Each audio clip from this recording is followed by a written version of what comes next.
Hey everyone, think about this for a second. How many different accounts are you logged into right now? Your email, social media, your bank, maybe a shopping site. You click around from page to page and they just remember who you are. But what if someone could steal that digital memory? Well, that's exactly what we're talking about today.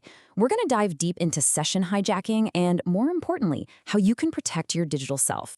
So, let's start with the big question. You log into a site once, right? And then you can browse for ages without typing your password in over and over again. How does that actually work? How do they know it's still you? The answer to this is the key to, well, everything we're about to cover. All right, so the secret behind all of this magic is something called a session. And probably the best way to wrap your head around it is to think of it as your own personal digital keycard. Yeah, just like a hotel keycard. When you log in, the website's server gives your browser this temporary little token, a session ID. And as long as your browser is holding that keycard, you can open all the rooms, the different pages on the site, without having to prove who you are every single time. It's your temporary pass. So where does this digital keycard actually live? Well, it's just a tiny piece of data that your browser holds onto. Most of the time, it's stored in something called a cookie. But sometimes you might see it tagged onto the end of the web address in the URL or kind of hidden away in the technical data, the HTTP headers, that your browser and the server pass back and forth. So if your session ID is a keycard, what happens when someone steals it? That right there is session hijacking. It's literally the digital version of a thief snatching your keycard right out of your pocket to get into your room. And here's how the heist usually goes down. It's pretty simple, really. Step 1, you log in like normal. 2, the server creates that unique session ID, your keycard. 3, it sends it to your browser. Then comes the bad part.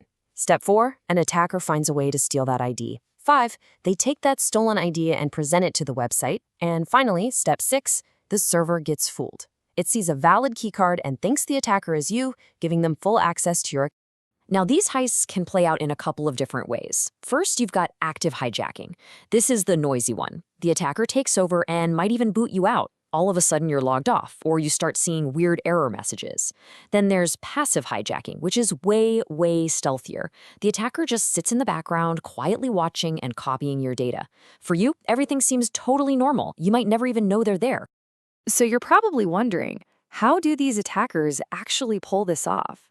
Let's take a little peek inside the hacker's playbook and look at some of their go-to methods. First up is a classic, session sniffing.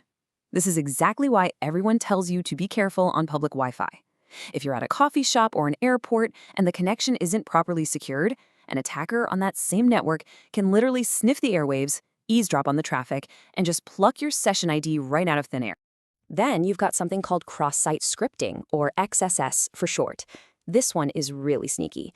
An attacker plants a piece of malicious code on a website you actually trust, maybe in a forum post or a comment section. When your browser loads that page, the bad code runs automatically and steals your session cookie, sending it right back to the hacker. The website itself is used as a weapon against you. A man-in-the-middle attack is pretty much what it sounds like.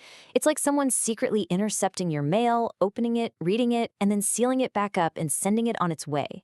The attacker puts themselves right in between you and the website so all your communication flows through them, making it super easy to just grab your session info as it passes by. And finally, there's session fixation, which kind of flips the whole script. Instead of stealing your session ID, the attacker gives one to you. They'll send you a link to a login page, but that link already has a session ID in it, one that they know and control. You click it, you log in, and boom. Your brand new logged-in session is now tied to their ID. They don't have to steal it. You basically just handed your account over to them. Okay, I know this all sounds really technical, but the consequences? The consequences are very real and very personal. So this is the big so what? Why does any of this actually matter to you? Let's talk about the real-world damage. Once an attacker gets a hold of your session, they basically have the keys to your digital kingdom. And the damage can be huge.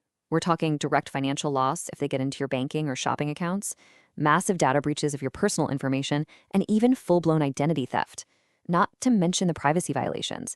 And they could even damage your reputation by impersonating you online. So how can you spot a potential hijack? You have to keep an eye out for the red flags. If you're suddenly getting logged out of your accounts for no reason, that is a huge warning sign. Or maybe you see weird activity in your account history that you just don't recognize. Getting login alerts from places you've never been, or noticing your account settings have changed. Trust your gut here. If something feels off, it probably is. Okay, that was the scary part. I get it. But now for the most important section, how you can actually fight back. Let's walk through the concrete, actionable steps you can take to fortify your accounts and keep yourself safe. The key thing to remember is that you are not helpless in this. Not at all. It's all about being prepared. Just having a simple security plan in place can make a world of difference.